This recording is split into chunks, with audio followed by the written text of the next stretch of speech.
On today's episode of the Views from Section 400 podcast, we are back from our extended break over the holidays. Hope everyone had a great Christmas. Happy New Year. A lot of football happened. College football playoff happened. The NFL Week 18 happened. The playoffs are set. The Jaguars and the Eagles are in there. The Giants are not. React to all of that. It's a packed show, all football. We'll see you soon. And just like that, we're back.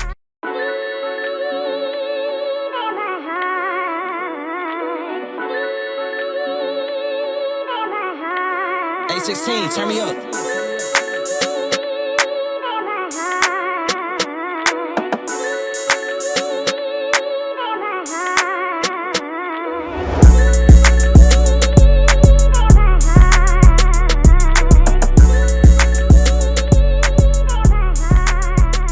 Welcome into episode 233 of the Views from Section 400 podcast. Today's January 6th, 2025. We're back from our post-Bolmus vacation here. Hope you guys had a great holiday, and we'll get into all of our holidays and all of our time off and your football teams because I'm sure you guys are very happy right now. But before we talk about any of the games we just saw, any of the games coming up, possibly the greatest football weekend we've seen in a year, I have to say something. The New York Giants have once again stormed up the standings and ruined their draft capital. We're sitting here on January 6th. They had the first pick 2 weeks ago. Now they're picking number 5. This is the third year in a row they've done this. Their record now the last 38 games is 8-30. Half of those wins have come after they've been eliminated in the last 2 weeks of the regular season. 2023, they started 2-8. We're locked in to a top 3 pick. And as we know, that draft class had Caleb Williams, Drake May, and Jaden Daniels, all 3 pretty good quarterbacks. The Giants finished the year 6-11 after starting 2-8. 2024, we had the Drew Lock game, lost out on Cam Ward because of that. And now this year, in a draft class where they don't really need a quarterback and there's no perennial, highly touted first overall pick, so sure, whatever. But they did it again. They won 2 games at the end of the year. Cowboys weren't trying. The Giants decided to try. Jackson Dart looked great. But this is the 3rd straight year the Giants have done this. And then today they come out and say Joe Schmo is coming back next year. So I know we're going to get to talk about your teams and success and Super Bowl hopes hinging around it. But we haven't talked about the Giants in a while, and I just needed to get that off my chest because this team is killing me. I mean, rightfully so, Brian. There's no reason to talk about the Giants when the Eagles just won the NFC East and the Jaguars just won the AFC South. We got 2 divisional winners in here, and we got to talk about the Giants and their 5th overall draft pick. Half of their wins in 3 calendar years are in games that don't matter. It's so annoying. Now, I will say that is just terrible. I as much as I'm giving you a hard time joking about our successful teams, that is just a terrible job by them. And you see bad teams, do this all the time. Like I bring it back up famously because Trevor Lawrence is our Lord and Savior down in Duval, but the Jets were 1 game away from having him a couple years ago. And they decided to run a 0 blitz, a man-man, one-on-one coverage across the board on a last play Hail Mary and gave it up. Like that's the Jets, and that's why they haven't won crap in years. And last time they made a playoff appearance was Mark Sanchez and Rex Ryan. Like, look at where they are now. You got Rex Ryan in the on the commentator booth. You got Mark Sanchez getting arrested. It's been a long time. So yeah. Trash organizations. You guys keep doing trash things. At least the Giants aren't the Jets. I mean, the Jets just let opposing quarterbacks throw for 36 touchdowns and 0 interceptions this season. That's never happened. So at least the Giants have a little bit of hope. I'm kind of worried about Abdul Carter, but we'll stop talking about the Giants. When we talk about the draft, that's when it'll be my time to shine because apparently now you guys just have 2 great teams, and I can't even at least have Jack to enjoy the draft with me because you're just looking forward to the actual football. We don't even have a 1st-round pick. Which is insane. Not locked in yet. Oh, because they traded Travis Hunter. I thought you were making a joke that we're in the playoffs and Brian's not. Technically, we don't know what we're picking in the draft yet, Brian. No, you don't. And, I mean, you can look at it like Travis Hunter is a 1st-round pick for them next year, which is even going to make me more sad. But maybe I want the Jaguars to win this year. I might have a Super Bowl future on them. So my only thing, Brian, real quick, is the ultimate screw up. And again, in division, so It is a beauty to see Dallas lose and the Giants screw themselves. I mean, that couldn't have went any more perfect yesterday. The only other perfect is how the Eagles failed to secure what they needed to secure. That's a different point. But the Giants, you're right. They don't need the number one pick, so it's fine. But where they ultimately failed is they weren't able to trade out of the number one spot and acquire more draft capital. They completely blew that. They probably cost themselves an additional first-round pick. I don't know where the compensation would have been. Maybe another first-round pick. Whatever. They would have acquired more draft capital. You talk about how Joe Schmo doesn't know how to draft or whatever you want to say there. But Jackson Dart late in the first round, he made a nice move That was there. Brian Dable. Whoever. They cost themselves pretty good value being able to trade out of the number one pick. And they're ultimately where they probably were going to be anyway. But they don't get that additional capital because of just wanting to win because you play to win the game. I get the old-timer mindset, but it cost you. And, yeah, you say pretty good capital. I think it's safe to say it would have been pretty great capital because the two teams they would have been talking to on the phone lines would have been the Jets and the Raiders. Right. And probably the two worst incompetent organizations than the Giants. So it's terrible. But you brought up the Eagles and the Bears, so we'll get into that. The Eagles had a chance. All they needed to do was win, lock up the 2 seed. Turns out the key to the Bears getting the 2 seed was a guy named Tanner. Yeah, and the philosophy going into that game, they stuck to it, right? We're playing who we're playing. We're going to try and win, and, we can play the what-if game all day long. What if this, what if that? And they stuck to it. So from that standpoint, I understand where it was. You don't know what the Lions are going to look like yesterday. You kind of felt like Dan Campbell was going to come out fired up and try and win the football game. They did try and blow it late, but that's a different story. They ultimately won. The Eagles ultimately lost. Hurt themselves a little bit because Tanner McKee doesn't look like this first-round pick. All the people who were shouting to put McKee in over Jalen Hurts, I mean, those people are under rocks Monday morning and throughout this week because that was an absolute joke. So we now move ahead. The bracket is what the bracket is, right? The Eagles take on the Niners. People want to hype up the Brock Purdy revenge game, which there could be something there. Always tough coming to South Philly. But what I run to, as I always do in the NFL, is the referees. And the head official on Sunday is Alan Eck. Alan Eck. You might not know him. You might know him. If you saw a picture, you would. But the Eagles are 8-1 in games when he's the referee, including the 2023 NFC Championship game. Who won that game? I think you guys know. And the 49ers are 3-6. Another side note. He grew up in Williamsport, Pennsylvania. He could say he wasn't an Eagles fan, but the bias was there. The bias was totally there. So we absolutely love the officiating crew that we have on Sunday. I feel amped up. 8-1 when this guy officiates the game. That's what I'm looking at, man. The NFL, whether it's scripted to an extent, and again, I'm not saying that it's this whole scripted madness, but if you're an Eagles fan, as I am, I couldn't be any happier than the official that's been selected to call this game on Sunday. Yeah, good for Alan Eck making it out of the little leagues.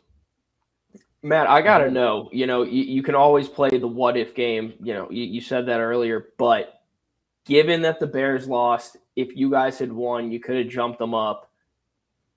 Do you care that you guys were playing the Niners or that you'd be playing the Packers instead? Or are you happy that your team is getting a week of rest? And I would have liked the 2 home games, right?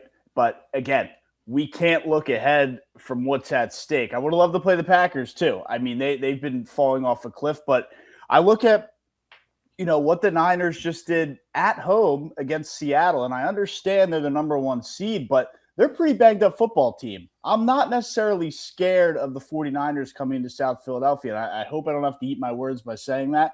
But I like this 49er team. I know they have McCaffrey. I know Purdy's there. But, I mean, Juwan Jennings, Kittle's there.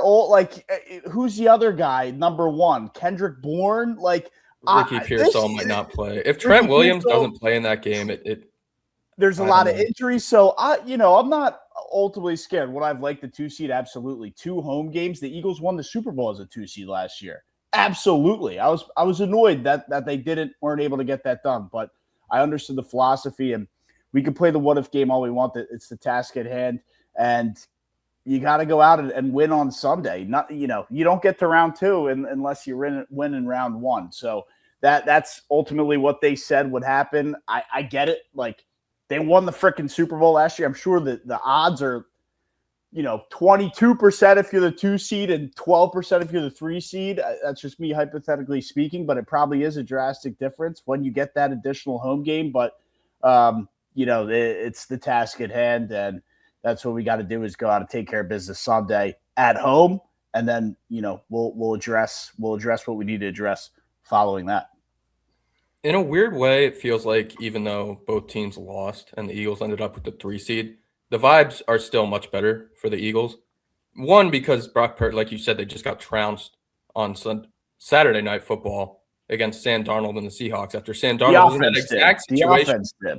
The offense did. I mean, it was 13-3, but the Niners' offense was pretty, it was terrible. Terrible. I mean, Yeah, at no home. Trent Williams and George Kittle got banged up in this one. I mean, McCaffrey at this point in his career, at this point in the season, with all the volume he's had over the season, he looks, like a shell of himself. Unfortunately, that's one of my favorite guys. But yeah, no, Ricky Pearsall didn't play either. So yeah, there were a lot of guys out for them, and I mean, we're not even talking about the guys that have been out all season, like their superstars Bosa and Warner. So. Yeah, I'd be happy to play the 49ers right now, and especially of them coming off of a tough game against the Seahawks. Absolutely. Go ahead. I was just going to say McCaffrey, 102 receptions on the year, 311 carries. So a guy who has injury issues, tail end of his career, maybe I don't know, definitely towards the end than it is towards the beginning. I mean, that's a lot of volume. People were talking about Saquon Barkley having to handle that this year. McCaffrey's 5 years older than the guy? Or not that much. I mean, McCaffrey's got to be into his 30. I mean, you got to think about that for a second. 311 carries, 102 receptions. I would think McCaffrey's 29 or 30. Yeah, I wanted to say I looked this up earlier this season. I'm surprised he was only 29. Oh, really? He is 29.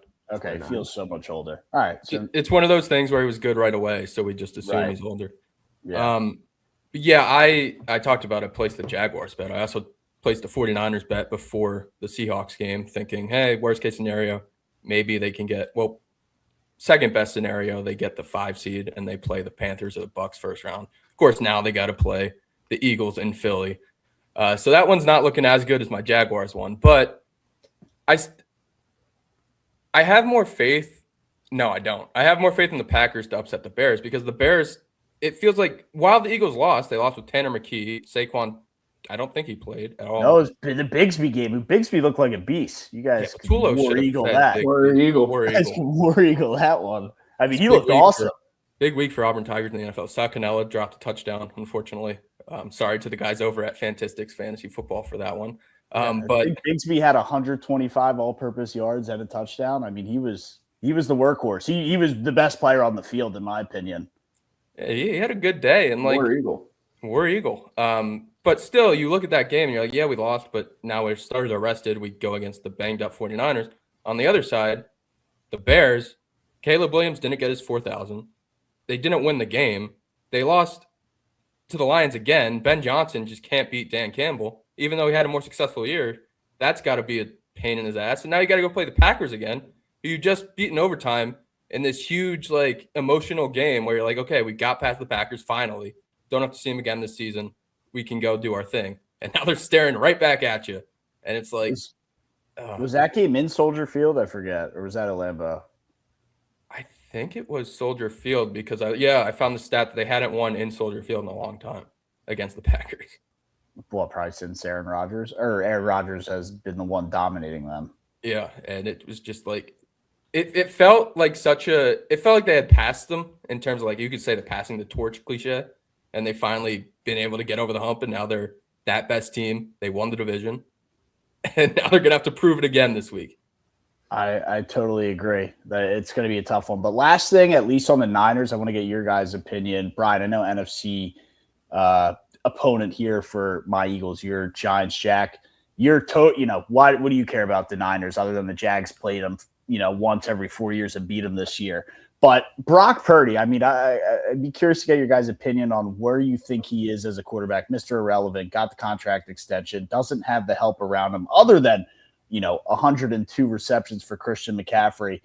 Limited time this year. I don't know the exact amount of games, but 20 touchdowns to 10 interceptions. Jalen Hurts obviously played the entire year, 25 passing touchdowns to 6 interceptions. I feel like not a lot of people are talking about that. Double-digit interceptions for Purdy and only half the year. I mean, that's pretty. That's kind of an alarming number if you're a Niner fan looking at that. No, I'm going to be honest. I've been a Brock Purdy guy, so I might be a little biased on my answer, but I really do think that he has lit the league on fire. You got to keep in mind, this is a Mr. Irrelevant last pick in the draft guy. This is not a Trevor Lawrence, Josh Allen, Caleb Williams, top 10 guys, number 1 overall picks, whatever it might be. This is a guy that wasn't supposed to do shit. He was supposed to have a backup trajectory. For that, I think he has completely outplayed expectations. I'm not going to sit here and say he's a top 10 quarterback in the NFL. I don't know if he really has the, capacity to do that. But here's the thing.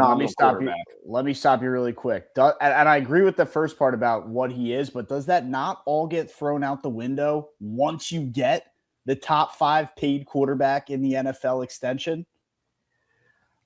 I mean, he's getting paid. Don't you have to throw it out the window once you get paid like a Trevor Lawrence or a top 3 pick or a franchise quarterback? Look, he can win a Super Bowl. I got full faith in him to win a Super Bowl. I'm just saying, you want to put him next to Josh Allen or Trevor Lawrence. I don't think he'll ever be those guys, but he's a damn good quarterback and can win a Super Bowl for them. I mean, I would pay him the money. I absolutely would. And I'm not trying to go to war for him right now, but a lot of those interceptions are those boo-boo receivers hitting off their hands. I know for a fact that that's happened more than a few times to him. So, yeah, I think in today's NFL, you can't really place a money comparison because if you're a quarterback and you're decent, you're going to get paid. That's just kind of the scope of where things are. But this does kind of feel like a make or break. And I know they're injured, but they're always injured. But it feels like a make or break run here for Brock Purdy, where we've kind of seen this before. He's been to the Super Bowl, and he probably would have won a Super Bowl. Or no, he didn't go to the Super Bowl. That was Jimmy Garoppolo. But he was close. If he didn't get injured, maybe he beats Philly that year. It feels like you're in this thing where he could either become the Eli Manning of Dak Prescott, where he's going to put up the regular season stats, and a couple of years he's going to go out and make a run in the playoffs. Or is he going to be the Justin Herbert of Dak Prescott? Where, yeah, he's going to put up the regular season stats, but he's never going to do anything. Or maybe the Tony Romo, if you want to keep it on the legend. But it feels like this is it for him. Because, yes, he's going to be back there, but if he fails again, there's that narrative that's going to be going around like, yeah, he gets paid, yeah, he's this great story, but how many times can you fail in the playoffs and get it, even when you get injured? Like, how many times are you not going to show up, literally and figuratively? And we can't make excuses for you. Yeah, maybe I'm just, shedding some light that he's got 10 interceptions in less games and Hurts only has 6. But that's a different conversation for a different day. I mean, Brock Purdy also had that 5-touchdown game on prime time, and Jalen Hurts had the 5 turnover game in prime time. So you can pick and choose what you want. You can for sure pick and choose. That's the best thing about sports talk. But no, I was just curious about where you guys stood on Brock Purdy because Brian, hold on. I'm not over this. I'm not, I'm not over this. Where does he go from here? Are we really? He's no. I mean, he's got McCaffrey. Who's waiting? Ricky Pearsall's waiting in the woodworks to come back and make Purdy look like an All-Pro. I mean, who's waiting in the woodworks? They gave the bag to Brandon Ayuk, and they haven't seen him since. So I don't know what weapons, dude. Like, are you going to tell me he doesn't have a good enough team to make a run? A good enough offense to look good? Brian, I think that they're a pretty good offense. It's tough. Yeah, they didn't have a great showing against one of the league's best defenses in Seattle last week, but they have a good offense. They've been putting up numbers before that game. Okay, so are we arguing about the same? What are you trying to say here? Okay, a I couple don't things. think Jack There's agrees with two the two Purdy things that I'm really upset about. tirade. Brian. What are you mad at me for? I'm mad at you for two things. This is not a make it or break it year for Brock Purdy. No shot. He's back next year, and no one bats an eye at it. With all the injuries to the team, Seattle's good. The Rams are going to be good. yes, Nobody yes. bats an eye because of the injuries. It's but a great division. that's They why. still fit. Brian, they had like 11 wins. Yeah, they're Well, good. But They're a that's great 12 and team. 5. what I'm 12 and saying. 5. Like, he's good. But at some point, you got to win in the playoffs. Mac Jones counts for a couple of those wins, though. Yeah, Mac Jones was very good with that team. Mac Jones did win some of those games. The That's a Jaguars, couple of Jaguars were the ones who hurt Brock Purdy. I think we're Okay. saying the same thing here. I like Brock Purdy. I'm just saying you need to show it in the playoffs. You're going to be labeled as a Justin Herbert, a Dak Prescott, a Has Tony he Romo. not? Why do I feel like he has done it in the playoffs? He made what? One Super Bowl and they lost in overtime to the Chiefs? Was that a Purdy year? They had to be. He That was a did make Purdy the year. Super Bowl. Yeah, they lost in overtime to the Chiefs. Yeah, That well, he was- won 2 playoff games, 2 home playoff games, and then, And then they had the NFC Championship in the Eagles when he got hurt. And what was it? Josh Johnson, who beat the Eagles yesterday, yeah. get thrown out there and completely collapse. So those were his 2 runs. No, they didn't make they were horrible last year. Like he They has didn't make the to. playoffs. I don't know. It's an interesting conversation around Brock Purdy. I'm not saying kick the guy out of the league, but like to your point, Brian, Is he injured again? he's going Purdy? to play on Sunday. There's no doubt in my mind he's playing Sunday. I mean, doesn't Brock Purdy have more wins than like Lamar in the playoffs? Probably. I mean, that's Yeah, not a for sure. tough task. It's I'm not gonna look really up that the tough playoff to record. do. What is Lamar 3-6 in the playoffs now? I mean, not great. Yeah, that poor team. And I think 2 of Lamar's wins came in one postseason. All right, Brock Purdy is 4-2 in the playoffs. His first time he made the playoffs was when he lost to the Eagles. He beat Seattle and Dallas, so we all know the Dallas game doesn't count because they haven't been to an NFC championship since we were born. Did he beat Green? No, he beat Playoff Green Bay. joker. Discredit. He's been to the playoffs twice. Just mad. He's 4-2. It's pretty good, Brian. You know, this makes me feel a lot better about my 49ers future actually looking at this because the first time he made it, he lost in the NFC championship. And the second time he made it, they lost in that Super Bowl. Yeah, he's pretty good. Well, if he can keep improving and win one, then maybe we'll talk about him like one of the best quarterbacks in football. But if he loses in the first round here, I also think you have to keep in mind that and a lot of people don't like him, but Kyle Shanahan is a damn good coach, and they are almost a guaranteed 10-win team if they have if they have Brock Purdy under center. I think they're almost a guaranteed 10-win team. Shanahan might have won Coach of the Year if they beat Seattle.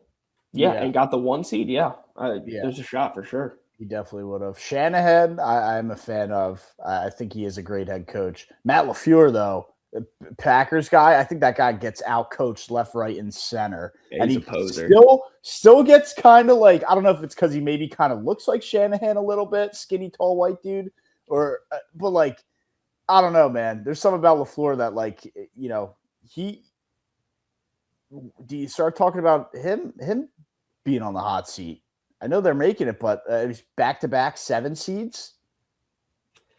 I think that's a legitimate conversation. I think he also has the Shanahan excuse, though, where his quarterback's been in and out. But Who Shanahan's the loves better him there? coach. He's been out the past few weeks. Concussion. Micah Parsons got hurt. I mean, The year yeah, before, you we can. saw Malik Willis, too. Malik You Willis can- look good. He might Yeah. be better than Jordan Love. Yeah, like I that guy think we said comes the in. same thing last year. He's the, and I know he's not a rookie, but he's like a rookie Jameis Winston. Super fun. A lot of passing yards, a lot of touchdowns, but he'll turn the ball over. I think he's like what the 49ers thought they were getting when they drafted Trey Lance. Yeah, Yeah, that's what they were hoping for. That's a good comparison too. And that guy just looked against the Broncos, just chucking up 60-yard passes to Keandre Lambert-Smith. It was a big week for former Auburn players, but none of them were connecting. No, none of them at all. But all right, either way, Niners Eagles on Sunday. We got the right official in place. We predicted this time slot too. We didn't get a lot of them right, but we got the 49ers Eagles at 4:30 on Sunday. Yeah, there we go. It feels right. I think Burkhart and Brady on the call as well for that one. Who does the 4:30 on Saturday? Because that's also Fox. It's got to be their second tier team. Joe Davis and Greg.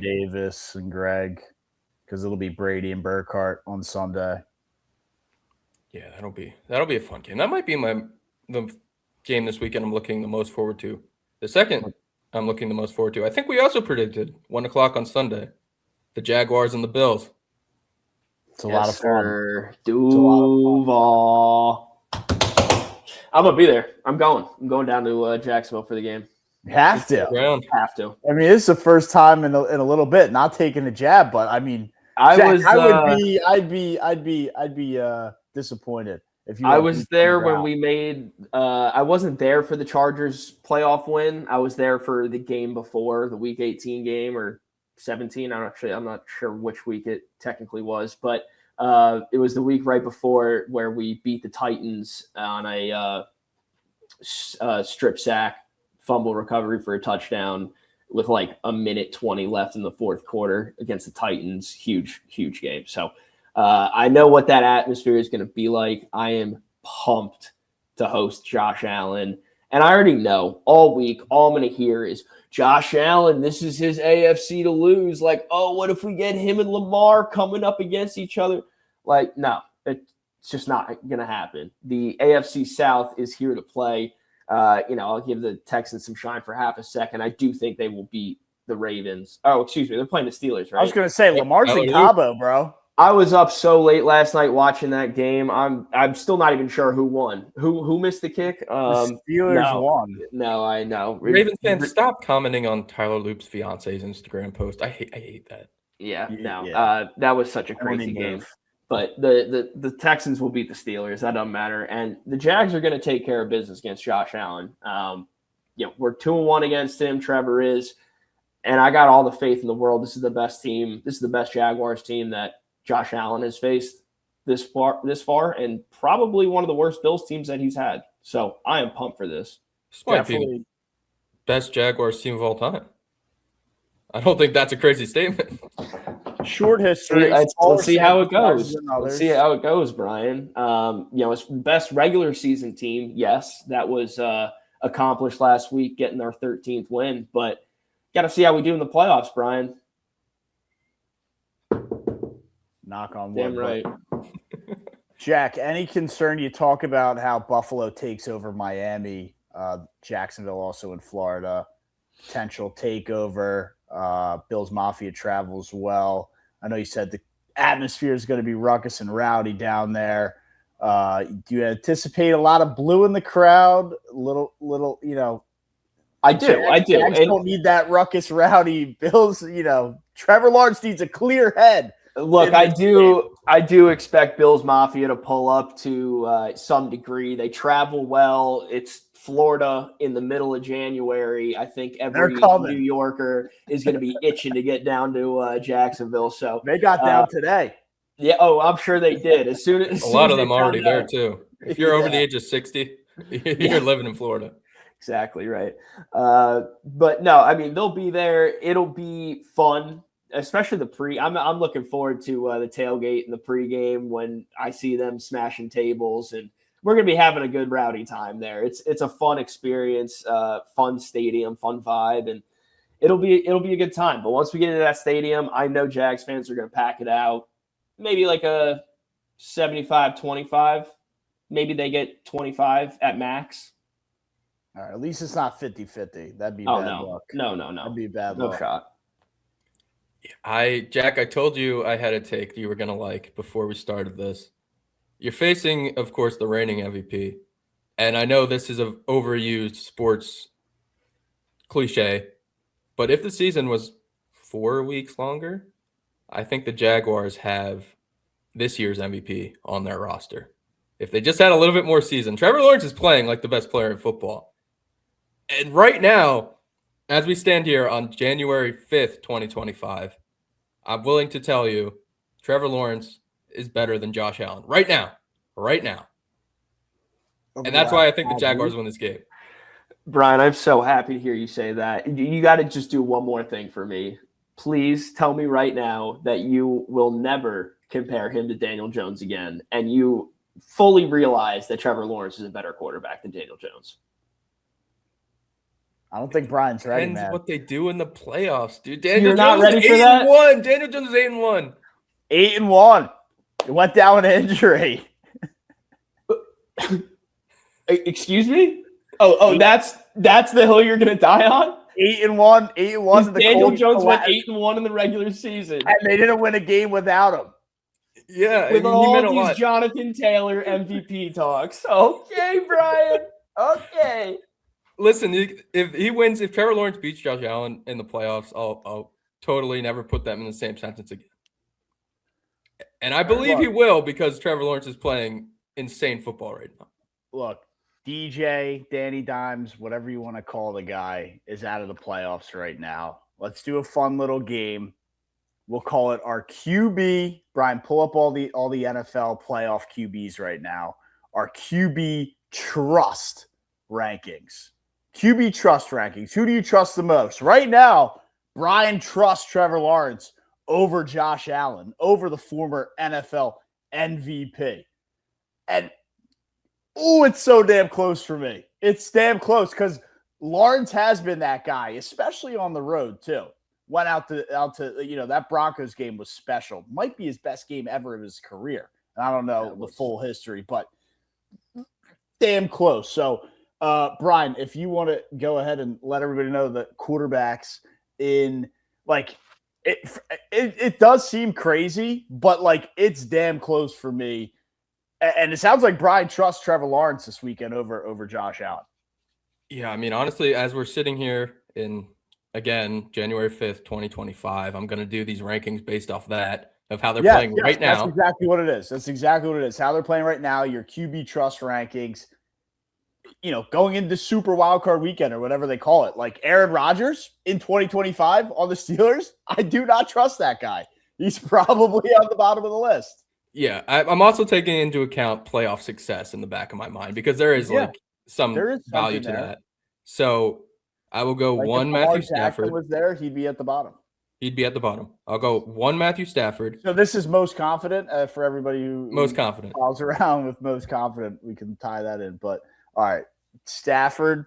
I'll go Stafford 1, Jalen Hurts 2. He has a Super Bowl. Is Lawrence 3? Trevor Lawrence 3. Josh Allen 4. CJ Stroud in there anywhere? Brock Purdy 5. CJ Stroud 6. Drake May 7. He might win the MVP. Herbert's got to be last the way this is going. I mean, this is ugly. Brian hates it. Jordan Love 8. Oof. Sam Darnold 9. Ooh. Bo Nix 10. Oh, come on. Aaron Rodgers 11. Justin Herbert 12. Wow. I actually don't hate that. I don't either. I was just hearing Brian trying to eke out the last couple quarterbacks. I kept wanting to put Rodgers ahead of somebody, but he's just so old. I thought CJ Stroud was too high on that list, but he's not. That's you can't. Stroud is a playoff win, right? It's not a great list. Yeah, he's multiple. Did he beat Lamar on the road, or did they not win that game? He won his first round, I think the past 2 years. In Baltimore? There was that game in Baltimore. They might not have won that game. I'm not sure. But that was when the Texans were really good. It might have been divisional round. They might have not won that. I think that was the year Zay Flowers fumbled against the Chiefs. Might have been. He's 1-1. 1-1, okay. No. He definitely has 2 playoff losses. 2-2. 2-2. And He's won Brian, one wild card you game. know, Drake May and Stafford are obviously the top two for the NFL MVP. May so far down the list, strictly just no playoff experience. I'm guessing there. Yeah, it's his first playoff game. You never know what you're going to get with your Right. first Yeah. No, I agree. There's no reason to have him up there, but very similar year numbers wise, I think, compared to Stafford. And Stafford at 1, Hurts at 2. I don't hate it. I don't. Stafford, playing MVP level, has been to the Super Bowl just once and won once. Yeah, I think just once and won once.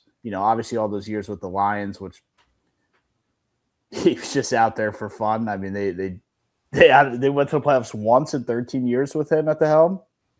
I mean, it's kind of crazy, like just looking at this in terms of quarterbacks with just championship game experience. I mean, you have Jalen Hurts, you have Stafford, and then you have Purdy.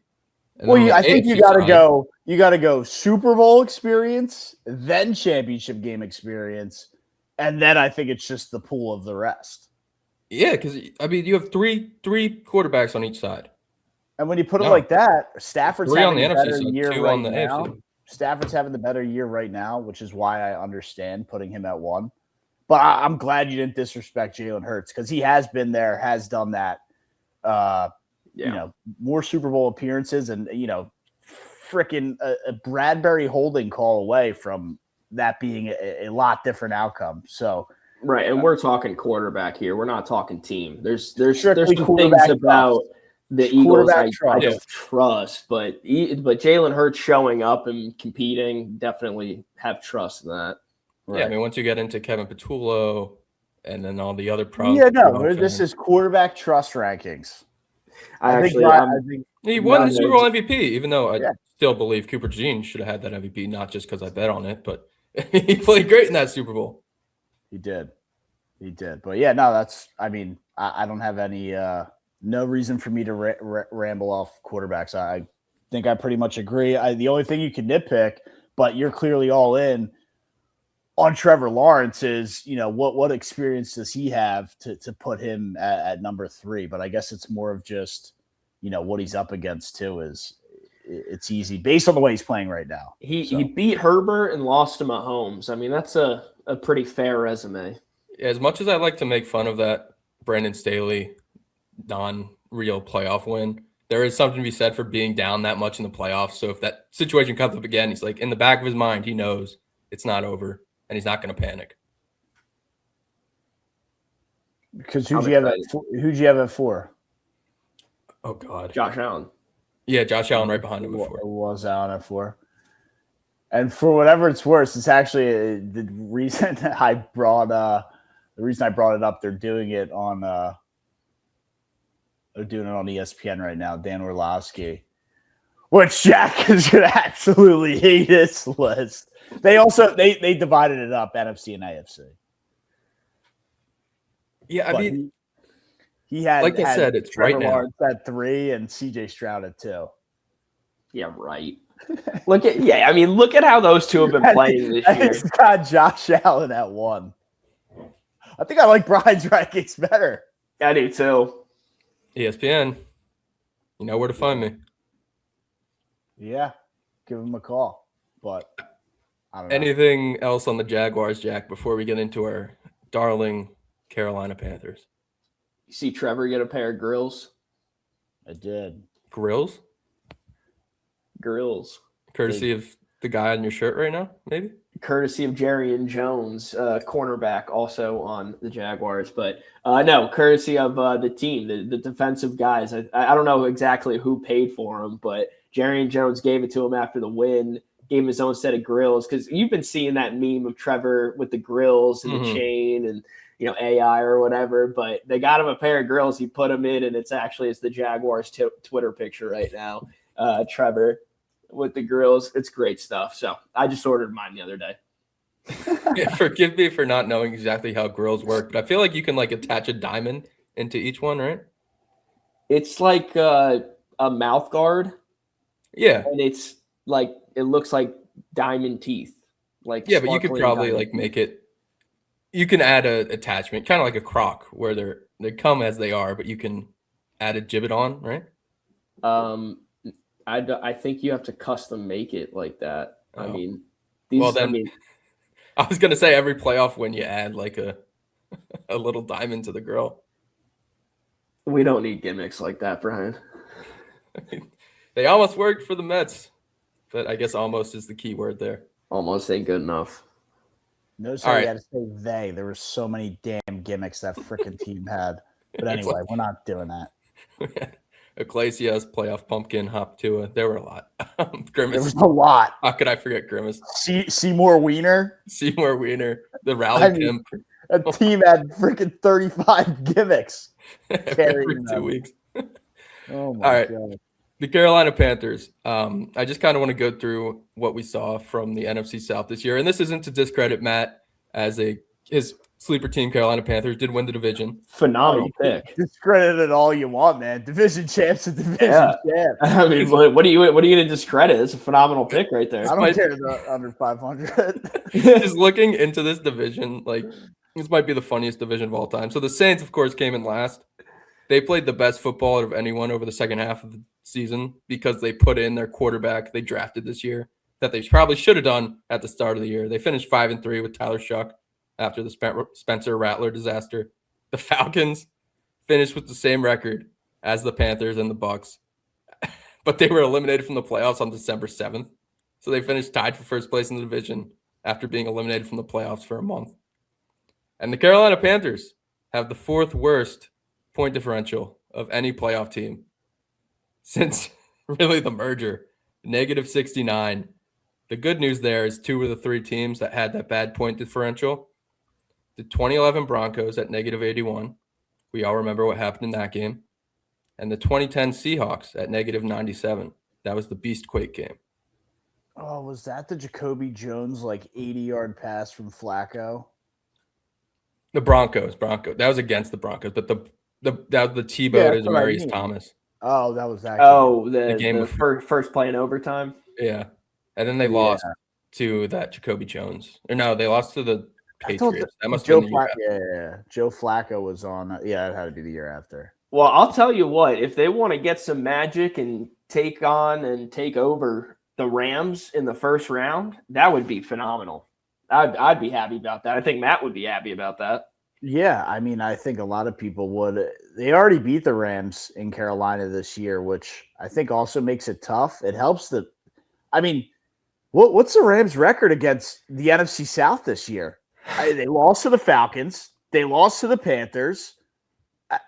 I'm assuming they beat the Saints. I think they beat the Saints and Bucks. But I mean that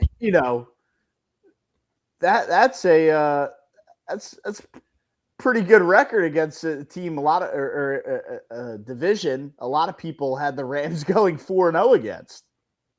Yeah, my only thing there is the Panthers looked terrible against the Bucks. They really backed into the playoffs, and the Rams didn't look that great against the Cardinals. I mean, they kind of padded Stafford's MVP stats at the end to make it look better. That was, I mean, the Cardinals threw a go-ahead touchdown, I thought, early in the third quarter. Michael Wilson. Yeah. And then, it got out of hand from there. But, I mean, the Cardinals, they just fired Jonathan Gannon. He left the Eagles, and he lasted, 2 seasons in Arizona? Maybe 3? Yeah, they did not have a lot of 2. success there. No. Kyler Murray didn't play really ever. And that's the thing. That was a situation where they went quarterback over coach, which I feel like, happens more often than not in this league. But they went quarterback over coach. Kyler Murray is their quarterback 1. He's there to stay. I think that's going to be the game plan. I really don't think they move on from him. But they're going to bring in a new coach. Big money too, so. And they're going to have to bring in a coach who can work with him because Gannon has shown that he can't. I don't think they're. He's a They're defensive going to cut guy. ties on Kyler too. Do you? I think they're just going to clean house. Marvin Harrison Jr. ain't working out. I just don't think this is the draft to rebuild on. I mean, there's something to be said for not unlocking a guy that just turned into maybe the best receiver in football after you go to your backup quarterback, and I think you change it. have to, at a minimum, run it back with McBride, Wilson, and Marvin Harrison. I mean, Yeah, you'll keep them, but rebuild the O-line a little bit. You know, you get who's it? James Conner back from injury. Maybe you get a third round, fourth round running still back. Trey Benson, like their running back room was a disaster this year. James Conner got hurt. That was kind of expected, but it happened too early compared to the year before. So that killed them. And then Trey Benson in his first game filling in for James Carter as a starter did something to go. I can't remember exactly what it was, but he landed on the IR and never came back. So they were running with 3s and 4s for most of the year. Yeah. I mean, maybe they took been a disaster. Everyone other than, I guess, Buda Baker. And he's getting up there in age. Getting way up there. Might have to clear house on the defense. Yeah. Maybe you just take a flyer on a Carson Beck or a Trinidad Chambliss if he comes out, and you just run it back with those weapons on offense and try to figure something out. But also, by the way, the Rams beat the Saints and the Bucks combined 68-17. So they got their revenge on those two. Yeah, they did. Yeah, weird year for a lot of these games in the NFL. Just weird year for the NFL. But we'll take a Panthers playoff berth and we'll see what they can do with it. If they had double-digit wins, Canales would, I think, at least competed for Coach of the Year, just because of what their projection was, what everybody had them out to be. Overshadowed. My whole thing was, not that I need a podium to explain the pick, but they did look good at the end of last year. And that's what I explained back in May when I gave the pick. And they were in games. I mean, they should have beat the Eagles if Leggett doesn't drop the ball. What he gets paid millions of dollars to do is catch. He dropped it. Almost beat the Chiefs. I mean, those are two teams that are in the Super Bowl. So, and they're right there down to the last couple seconds. So, I mean, another good stepping stone year for the Carolina Panthers. We'll see what they can do with it. I don't expect much. Just the fact that they already beat them. If they lost that game at Carolina and now they're playing them a second time, I think there's maybe some there, but it's tough to do, man. Especially a team like the Rams. McVay, Eagles did it last year to them, but Eagles are different than the Carolina Panthers. Yeah, I like what you said there about the stepping stone too, because in the vacuum, of course, the 2011 Broncos and 2010 Seahawks won a game in those playoffs, but a couple years later, they always said a Lombardi trophy, those franchises. So it means a lot. It means a lot. The Broncos one was very different.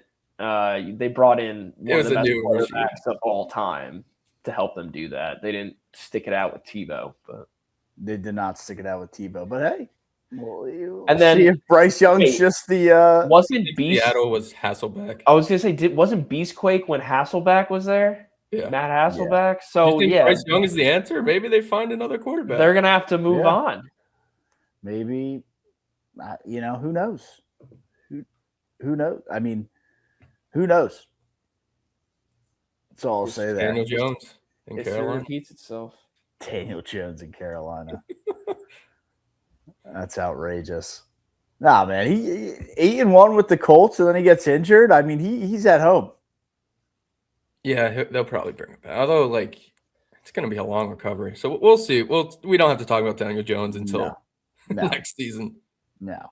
Maybe look at Anthony Richardson back. He's back. He's got to be. He's just not going to play. He had some orbital fracture or something. His eye was fucked up. Yeah. He was practicing, I thought, at the end of the year and available on Sunday, no?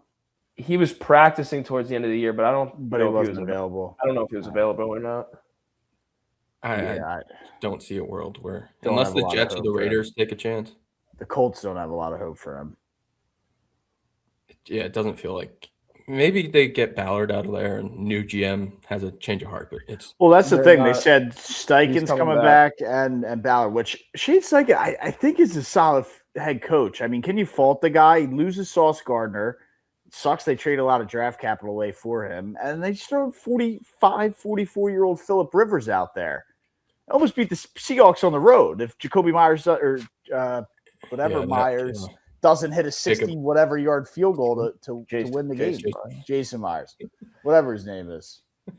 How long has Steichen been in Indiana? Ever since 4 years. Eagles got stripped of 3 years? Steichen and Gannon after the 2023 loss. So he was there for the Eagles collapse, or was that the year? No, that was the year after. That was the Brian Johnson disaster. Are you trying to tell me that this was only his second year in It's only- Indianapolis? 2023, it was Gannon and Steichen were defensive and offensive for the Eagles. And then so 2024, 2025, yeah. So he's going to be entering his third year. He was the offensive coordinator for the Eagles. That year they went to the Super Bowl and lost. I thought he was pretty new, but yeah, it's 2 years is surprising to me. I thought it was like 3. No, I think Kellen Moore was the one that won it. Kellen Moore was the one that won last year. And, they finished strong. So I think they like what they have in him. Tyler Shuck. I said if the season was longer for Trevor Lawrence, he could have won the MVP. If the season was longer for Tyler Shuck, he probably is the rookie of the year. Yeah, I thought I tried to shed – I don't think there's a clip of it, but I thought I tried to shed light on this guy. You did. And I made fun of him. And you were like, this guy stinks. There's no way. And I was like, Louisville was pretty solid last year. And, again, a lot they got to do. But I fell into the combine trap where he You just did. had a terrible combine. yeah. And Can't judge it you by the bench him combine. for Spencer Rattler. It felt like That's but it was just a bad bad call. management. I just think they're trying to lose games. Giants could learn a thing or two. All right. The last game in the NFL of any kind of importance, the Steelers somehow beat the Ravens. And that was a freaking crazy game late last night. Chris Collinsworth was like drunk on football by the end of that game. Yeah. So was I, Brian. So was I.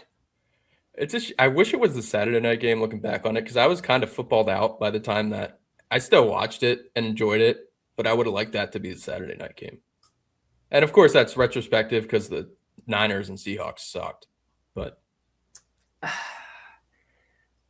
Points wise, yeah, but no, I'm not going to go that far. Like the beginning, the first 2.5 quarters of that Ravens and Steelers game also sucked.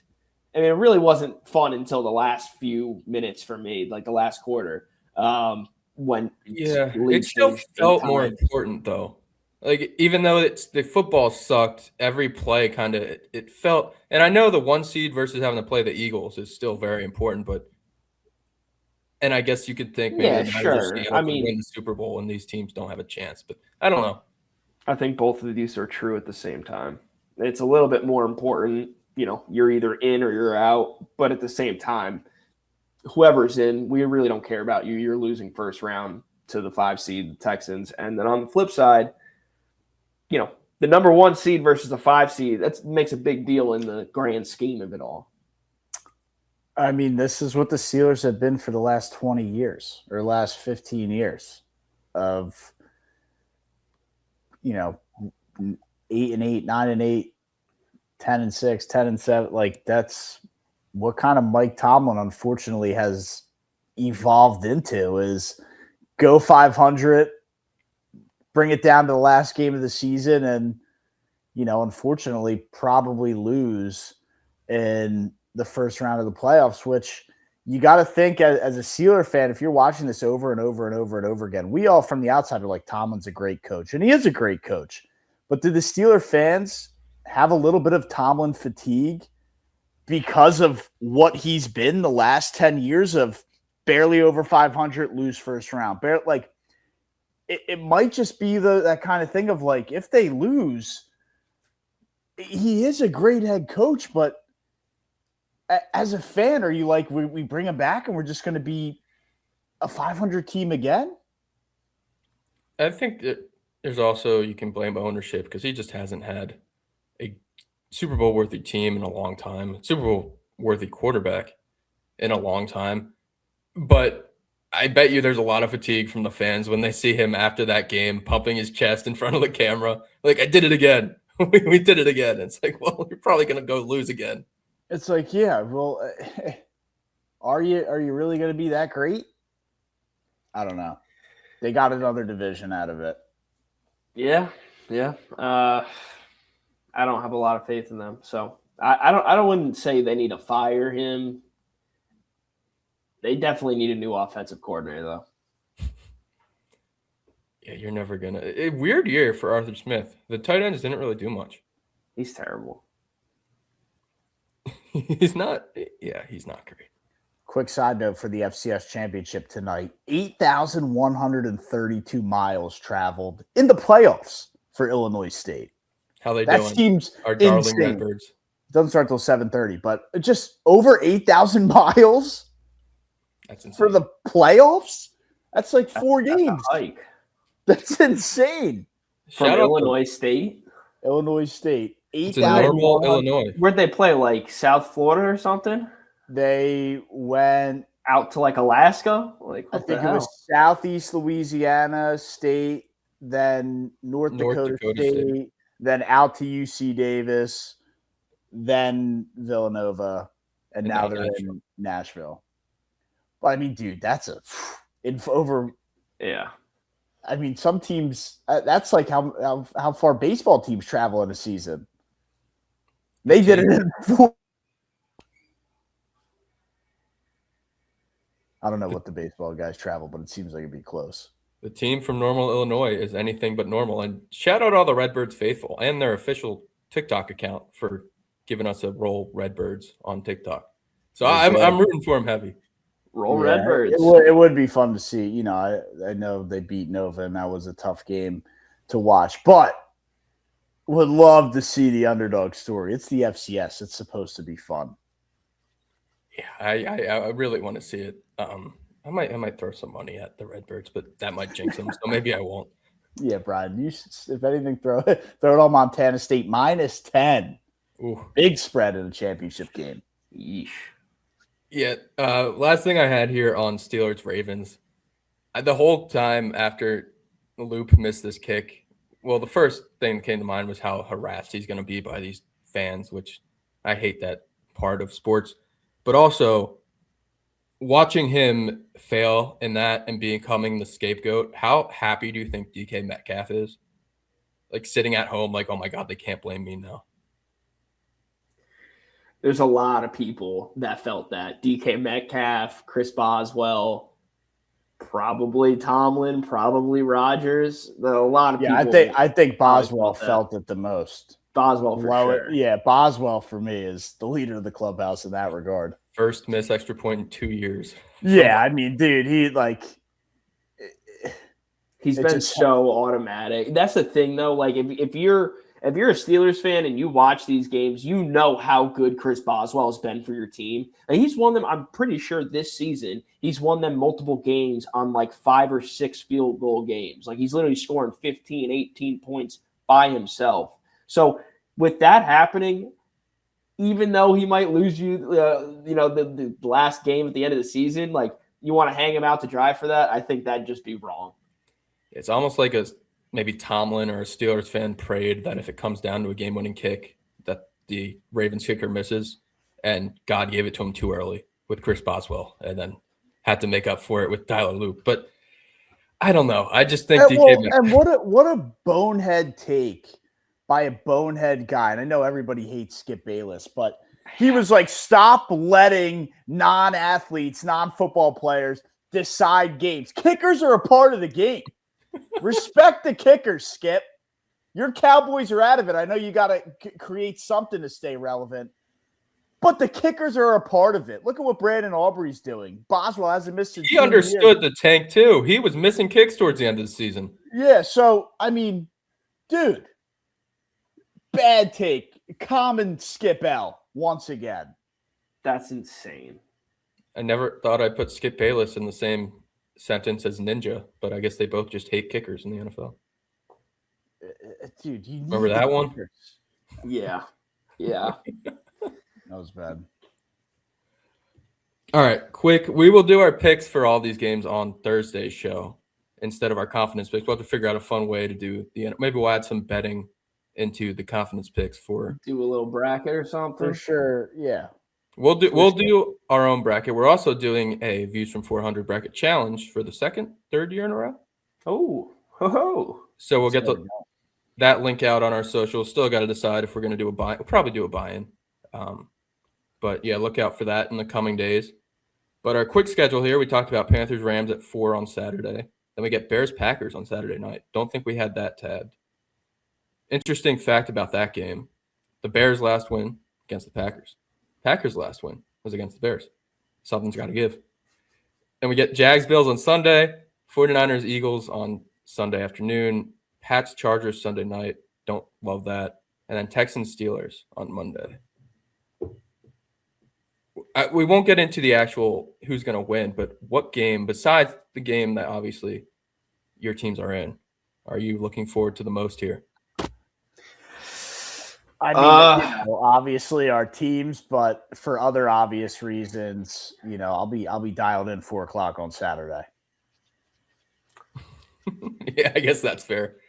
I mean, what other game you want me to pick, Brian? Panthers are there. I mean, I gotta ride with them. Look, I think that the two best games of this slate are going to be our two teams. I fully believe that. I think that the Eagles and Niners are going to be a good fight, and the Bills and the Jags are going to be a good fight. No blowouts around here. So, yeah, I really am looking forward to those two. That is so true. Those are literally the two best games on the slate. Right, Yeah. exactly. So, if not really that close either. Maybe Bears Packers, but Bears Packers for just the rivalry at factor Yeah. of it. Well, it's a rivalry factor. It's under the lights. I like that, but I gotta stay AFC, and I gotta say I'm really, really curious to see how the Patriots do in the playoffs. I know they're going to be facing a banged up Chargers team that's got very little fight left in them, but they were able to rest Justin Herbert last week, and we'll be able to see what that was able to do for him, and if they can be good, or if the Patriots are just going to dominate them. I'm very curious to see how they fare. Yeah, I don't want to get too into it right now because this is going to be my favorite bet in that game on the slate, but I just don't see how the Chargers with the offensive line in the ER room can compete with the Patriots defensive line that doesn't give up rushing yards. They also don't have a pass rush. They also don't have a pass rush though. So if Justin Herbert's able to sit back there and yoss it around Keenan Allen and Ladd and whoever else they got out there, I don't know if QJ's healthy or not, but hey, they have a shot. It's the playoffs, baby. Everybody's going to be giving it everything they have. I guess they have. Least looking forward to Texans Steelers, though. I mean, that's got to be. Yes. Yeah, that's ugly. I might skip that game. When I say everybody has, dude, that might be a skip. Depending on the college basketball that night, that might be a skip. Yeah, no, it definitely could be. No, it's going to be an electric weekend for sure. All right, before we get to college football, to wrap it up here, a little bit of Black Monday news. Of course, all the coaches getting fired. Matt called Kevin Stefanski's firing. Jack and I weren't so sure. I'm very happy about it because I would love him to come to New York. Also, in that Browns-related news, Tom McCarthy, your guy, got to call Myles Garrett's sack. He will be immortalized in NFL history. Every time it's going to be a clip on YouTube till the end of time, or at least until somebody breaks it, that it'll continue to be relevant. But incredible number that somebody is going to have to go and break. If somebody breaks it again, it might be Garrett himself. But yeah, unbelievable. And Tom McCarthy won't only be remembered as the voice of the Phillies, but is the voice of calling a future Hall of Famer breaking an all-time record. Do the Phillies play the Guardians this year on the road? They probably do with today's baseball. Probably. If it's a weekend. Does Kruk do away games? I think so. Over under like 3.5 times, Kruk brings that call up in the booth when they're in Cleveland. Yeah, I don't know. I think they would just have to be playing each other, and it could come up. But would make more sense in Cleveland. But yeah, no, I mean, there was a little bit more. I mean, we had Pete Carroll, Kevin Stefanski. What was the Falcons guy? Raheem Morris. Raheem Morris. He might not get it. Well, yeah, here's one. Will any of these coaches ever get a head coaching job again? Stefanski will. Pete Carroll, no. Pete Carroll probably He's done. done. I mean, Pete the Carroll- guy's like 75. Pete Carroll's I done. Great career, but he's done. Great career. Don't tarnish it by trying to make just enjoy the legacy and move on. You didn't even need to do this year. But What if he goes to coach Duke? dude, he's done. Pete Carroll's Duke against Bill Belichick's UNC. The guy has full blown white hair out there. Like it's full white. It's not even like blonde or like it's white. The guy's done. Yeah, I got Totally done. Gannon out in Arizona. I feel like he'll win somewhere eventually. Yeah, I think he'll probably have to take a coordinator job first before Definitely coming will. back as a head coach. And not to circle back too much, but all the way back on the Steichen and Gannon talk, it was because the Super Bowl was in 2023, which is why it felt like 2 years. But it was 3 years because the season was played in 22. 22. Super Bowl in 23. So it was 3 years. So it was 3 years. Yeah. I remembered that as it was going. I was like, wait, shit, the Super Bowl's in 23. Feels like it was only 2 years, but no. Yeah. Every sport needs to be more like And baseball and just have one calendar year. Yeah. Did Tomlin ever have any 8 and 9 seasons like over the past however many years, or No, it's always been winning. 500? It's always that's the whole shtick. That's the whole shit. Is that he's never had a losing season. Yeah, I was gonna say, what's his name? Steichen. He's on that track, but not really that track. He's finished 9-8, 8-9, and 8-9 now. Yeah, tough company. I'm a believer in Steichen, and I don't think it's Eagle bias. I mean, he had that offense humming in 2022. You guys remember the year they had? I mean, they were unbelievable. Yeah, I do think he's a good coach. I mean, you look at those numbers and the quarterbacks he's had to work with, and wonder what that would look like with a good quarterback.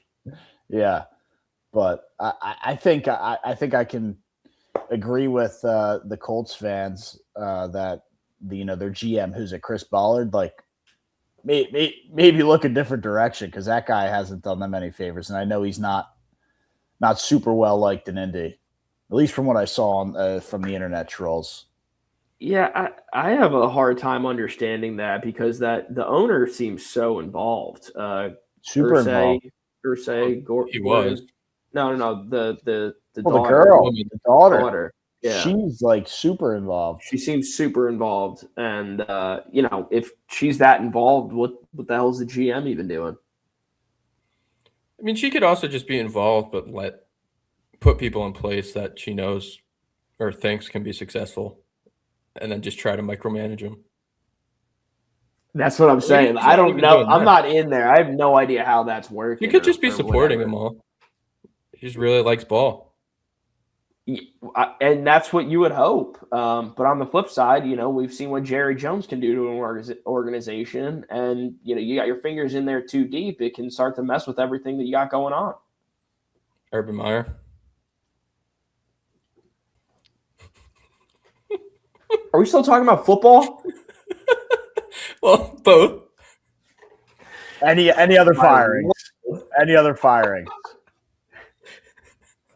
I think that was all of them today. Fire Brian while we're at it. Other firings. Other thing I saw, Tua Tagovailoa open to a fresh start. Yeah, I didn't look into that. cap hit. So sounds like he's 1 foot, almost two feet out the door in Miami. Well, Raiders? I don't know. What are they doing with McDaniels? Did they decide on that? If they're bringing him back, or I think Tua falls before he does. For whatever reason, they love McDaniel down in Miami. Yeah, I mean, look, he's definitely a unique guy. So you probably do either love him or hate him. But yeah, I think if McDaniel was going to go, it was going to be this year, and they kept him. Okay, and they allowed him to bench Tua for the last 3 games. Their $50 million a year quarterback. So yeah, well, I mean, yours looks okay. He had his moments. He definitely had his moments. Yeah, I mean, and then Tua coming out today and saying he's open to a fresh start, said it would be dope. I mean, I don't know how you bring that guy back. Be dope. I could see him quarterbacking the Raiders next year. That's what I said, Raiders. feel like that's the one fit for him. I mean, are they not going to take Mendoza first overall? They will. They could always do the whole learn a year trade thing. out of it. Get some offensive line help. Then you go. I don't know if that's really Tua, Genti, Bowers. I mean, good Tua and Fernando I don't think Mendoza that's it. kind of have the same play style. Good, Tyler good Lockett Tua. in the flex. That quick reads. No. All right, I guess it stops there with the receiving core. I don't even know who's on their receiving core. Trey Tucker, is that it? I said Tyler Lockett in the flex.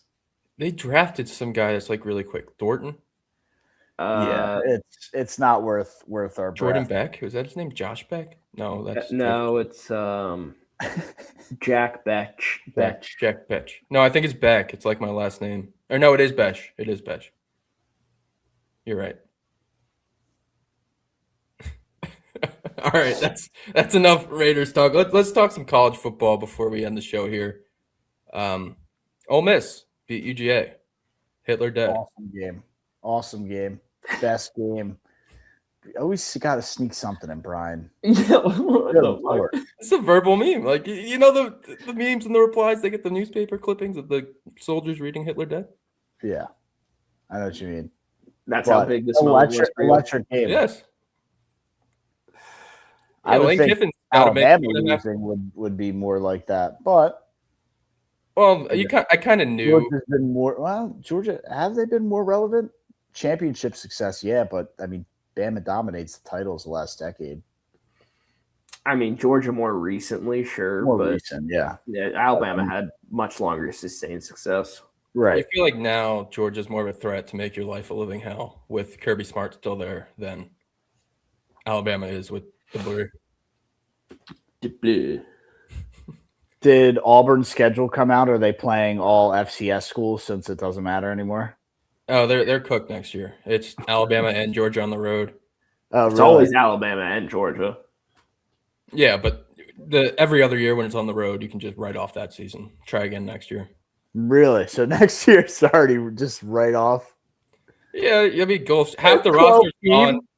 You're 12 gonna have team. the USF Bulls Auburn Tigers collab. We'll see how that goes. I did see the quarterback might be following the coach to Auburn. I did see their best receiver though. He's out, right? Cam Coleman, yeah. Cam Like Coleman. all their receivers. Bryce Yeah. Kane stayed. That's about it. I saw Cam Coleman is head about to skip town, so not great there. I don't know. Yeah, I mean, listen, all they did was play mediocre football that was close to winning. So if they all want to leave, be my guest. They need to start. Yeah, we'll see what the new guy can do. All right, let's get this out of the way. Miami, who is just steamrolling through this playoff as a double-digit seed, takes down A&M on the road, which apparently it was windy, so that's why they won that game, and then goes and pretty much, I mean, 24-14 isn't a blowout, but I'll call it a blowout for a double-digit seed against a defending national champion. They dominated that whole game. They kept OSU in check. Julian Sayin is a fraud, and Miami's into the semifinal with a real shot to get to a national title game.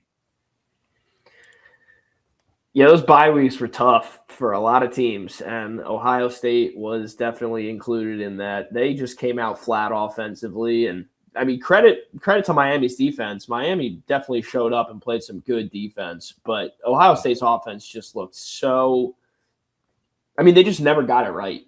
It's the simplest way to say it. They never looked like they were in a groove the entire game, and that's probably on the bye week, and that's probably also on the fact that Miami just got shit done and were in the backfield the whole game. I mean, it was 8 straight quarters. Their offense was bad. They did not show up in the Big Ten championship game either. And I think this shows that, well, one, my take of do you think you'd rather beat Michigan or win the national championship was wrong, because I bet all the Ohio State fans are pretty pissed off right now. But two, their recipe for success is not to beat Michigan because they put all of it into beating Michigan, and then they laid an egg in their 2 biggest games of the year. Yeah, I mean, they did. And again, I'm not I don't want the flowers, but I swear we had a debate on this, and you guys told me I was wrong. I said Ohio State, who have they played? They're not that good. I don't know where the clip is, but I know I was all over them not playing people, and you're like, well, they're doing what they got to do. They're holding teams to this amount of points. I'm like, they don't feel like they're the team. It was on display this past weekend. You did say that, but is this also you still not giving credit to Miami? Yeah, I mean, I guess that is an angle to take, but no, I just remember like weeks ago, like regular season like still mid-regular season. I'm just like they're not playing anybody, and it's like, well, they're defending champions, and they're still the defense is good, and I do hate giving Miami credit, and I just know it gets people on TikTok fired up because for whatever reason the convicts need their credit. Yeah, I mean, Brian, that was a good point, bringing up how they looked in that Big Ten championship against Indiana. Their offense just didn't have anything going, and it's tough. I mean, Matt, to your point, 24, not a complete blowout, but when your offense doesn't get anything going all game and your defense is constantly on the field, like, that's all. Miami's just going to keep chipping and chipping away. Yeah. I don't have time of possession in front of me, but I can guarantee you it was very lopsided. And it was, I believe, Ohio State scoreless in the first half, right? These points came in the second half, no? Maybe 10-3 at the half or something. Yeah, I'll look it up. A different game. It also killed me to watch Keontae Scott run back at pick six. Yeah, I thought Ohio State, did their best comeback attempt, and it all came in the final two quarters. Yeah, it was 14-0 at halftime. Yeah, that first half was disastrous for Ohio State. I mean, they had nothing going at all. What game was I thinking of? Okay, so Ohio State was bad for 6 quarters. They won the second half. Credit to them. But here's a stat for you that's probably going to terrify the part of you that hates Miami. Miami now has 12 wins. Yes, I know it's an expanded playoff, but they've had 12 wins 4 times before this in school history, 2002, 2001, 91, and 87. They won the playoffs 3 out of those 4 – or they won the championship 3 out of the 4 times. Dude, they look good. I mean, there's no question about it. The defense, I didn't think the defense would be this lights out. Carson Beck, I'm not saying he's playing unbelievable football. I'm not saying he's playing elite, but he's doing enough. And when you have a defense like that, AP ranked teams. When you have a defense like that, you just got to do enough. Would you say Beck's playing elite right now? The team's winning. He's Sam Darnolding. He's good enough. Yeah, he's good enough. Playing good enough. He's doing enough. The defense is lights out. The playmakers there, but that's all he needs to be. And hey, look, for $10 million, Miami will take it with a shot to go to the national championship. Which, by the way, they've recouped that investment in Beck, as I think since they made the semifinals, the ACC conference gets $14 million, which they said is going all to Miami. So a nice return on investment for the Hurricanes. Yeah, it's really how you build a conference up that almost missed the college football playoff. Great job, ACC. I was going to say, like, really, could have give a couple dollars to some teams that they could, and bolster the conference, or you just really want to turn it into a one-headed spear and the rest of the conference falls off a cliff.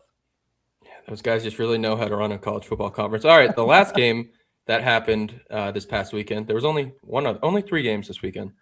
Indiana knocked off Alabama. Hitler also dead.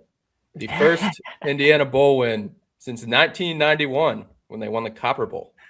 Really? Oh, I guess they lost last year to Notre Dame. Yep. I mean, you think about them being favored to win the national championship, but for Indiana, Hoosiers fans, this is the Rose Bowl. They finally won a bowl game. Yeah, Rose Bowl's a big one. It's always the Big Ten versus the Pac-12, and I guess it used to be that. Yeah, the old Pac-12. They used or the to be ACC that. Sometimes got in there. Did they? Yeah, I mean, they used to have the national championship in the Rose Bowl. It used to always be a Big Ten team, though, who would get that Rose Bowl back spot. in the day, it was Big Ten, Pac-12. Yeah, what do you mean back in the day? The Big Ten always College football represented playoff. Big Like Ten the always B- represented in the BCS Rose Bowl game. The BCS National Championship has been played in the Rose Bowl. Yeah, well, the years it wasn't. Okay. Like when it was just a standalone bowl game. Yeah. And it the had Rose Bowl. conference ties. Gotcha. It was always represented by the Big Ten. And then I don't know how to do that. But unbelievable. Indiana looks like the clear favorite. Signetti, it doesn't matter if it's 38-0, 3-0, 7-0. He's down. I mean, he's just unfazed. And he keeps the team unfazed. And this team, inexperienced as they are, you can say, because this team hasn't been there. And Brian just said, first bowl game since what, 91? 91 So Copper Bowl. that's a hell of a job by that guy. They did an exceptional job locking him up to a long-term contract. As you know, was getting leaked rumors for him to go to Penn State. How real they were, we don't know. But I mean, Indiana, no business, stood on business, said, "Hey, this is our guy. We're locking him up." And heck of a job by Signetti, man. I mean, he keeps a team with no experience composed. I mean, they look like they've been. This looks like a Nick Saban team. I know Signetti comes from a Saban coaching tree, as so does the rest of the semifinal, but Indiana clearing away the favorite for me. Not only looks like a Saban team, but it's like you mentioned, he's from the coaching tree. It's coached like a Saban team. His face when DeBoer went for it on 4th and 1 didn't move. He was just frowning the whole time. He's like, "All right, bet." I mean, it's spectacular what he's accomplishing, and you know, you can say it looks exactly like what I just said in the Saban comparison. It's truly remarkable to see. Yeah, and the big difference though is it doesn't look like the talent level. I don't think the talent level is there. It's not even close. Indiana, No. compared to these Saban teams that he's Just saying had. how Fundamental But they football. operate. Yeah. They operate like How a it's Saban team in that operating. sense. And Exactly. I think you got to give him even more credit because Saban had all that talent, because he had the 6'6", 250-pound defensive lineman. So I'm giving a lot of credit to Kurt.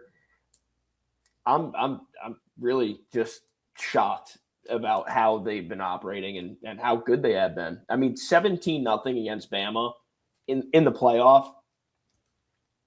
It made me so happy. I got a text from one of my buddies at halftime, like, "I know you're enjoying this." Yes, I am. Yeah, just never had a shot. It's what makes this team even scarier. Like as a college football fan, just looking from the outside, because they don't have the talent, but they're this good. What happens when they continue to have success and people start going to Indiana? Signetti might be the next Saban. No doubt. Yeah, I mean, we all thought, or at least I thought. I won't put thoughts and words in other people's brains and mouths, but I was like the way they went down to Notre Dame on the road last year. I was like, all right, they had a nice year. Signetti was fun, but Indiana can't sustain this. They'll kind of just falter back into the middle of the pack. Maybe they'll be ranked, but sit in that low teens, maybe 21, 22. And that's just kind of what I expected for this team, but they reloaded. They bought into Signetti's philosophy and coaching plan. And like I said, not to beat a dead horse, but they're, for me, the outright clear favorite, and not hard to say or pick. I mean, they've earned every right to be in that spot. And it doesn't matter what you say. The team's not faced.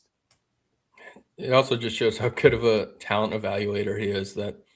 And I know we're podcasting from the nosebleeds, but we've been shitting on Fernando Mendoza for 2 years, and he's like, "I'll take that guy," and he makes him a Heisman Trophy winner. Yeah, I put that all on Signetti.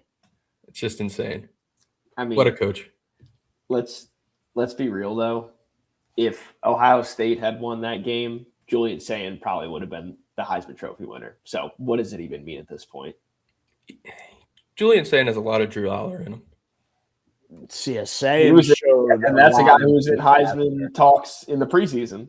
I think if he wins that game, Diego Pavia wins the Heisman. I don't think Sayin wins it over.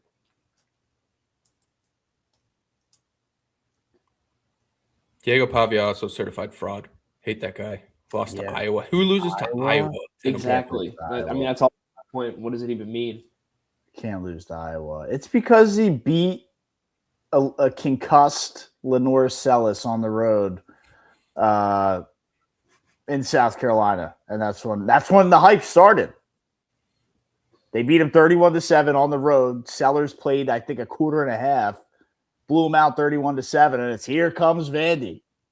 Who'd they lose to? They had 2-3 losses on the year. I know one was Iowa, but They lost to Texas. did they beat Tennessee? Yes, I think. They barely beat Auburn at home. Yeah, so I mean, it's not like this team. Pavia they had some losses in there, including not a great one in a bowl game. And I know you say a bowl game, and embarrassing what the scope of bowl games are now of teams declining, players sitting out. I mean, it's ruined bowl season. Yeah, bowls don't mean anything. It's terrible. They really don't mean anything anymore. I guess they never did. Maybe money for the school and pride. There's no pride anymore. Pop-Tarts Bowl. It's the one left. And that'll eventually get sucked in by the college football playoff when they expand. What's the Pop-Tarts Bowl? It's always like the two best teams that got left out. Notre Dame would have been in it if they didn't. Yeah, they declined a bowl game. This year it was BYU and Georgia Tech. Dude, Vandy that'll get sucked into the playoff.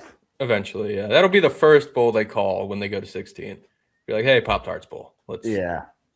So that's the best bowl that doesn't mean anything? Yeah. Yeah, and then whatever Vandy played in, it used to be the Outback Bowl, and I don't recognize the sponsor now because they got rid of the Outback Bowl. But that one's still pretty good. Yeah, I'm not sure what that one was, but yeah, roll birds. Roll Birds. Yeah, that game's about to start. We'll literally about to start. They got preview. the Illinois State coach getting the team fired up in the locker room. Where are they playing this game at? It's not at the Titans Stadium. Huh. I guess they have an MLS team, maybe. The stadium. They do. But there's probably only like 25, 30,000 people I there. hate that I can't remember. They're yellow jerseys, yellow kits, I guess they call them. Yeah, Nashville FC or whatever. Might just be Nashville FC. Yeah. I would assume that's where they're playing because it doesn't. That's not Nissan Stadium, but it is packed. And make the crowd look bigger. They probably It does make the crowd look bigger. Is it outdoor? It is outdoor. Yeah. It does definitely make the crowd look bigger, but it probably only holds 25,000 compared to 60,000. Yeah. But hey, I'll take the atmosphere all day long. All right. Well, I guess we'll have to react to that game on Thursday too, but we'll preview the NFL playoffs. We'll preview the college football playoff. See if Indiana, Miami, Ole Miss, or Oregon. Oh, we didn't talk about the Oregon game. Oh, well, we're out of time. Don't need to talk about that game. We'll do it all on Thursday. See you guys then.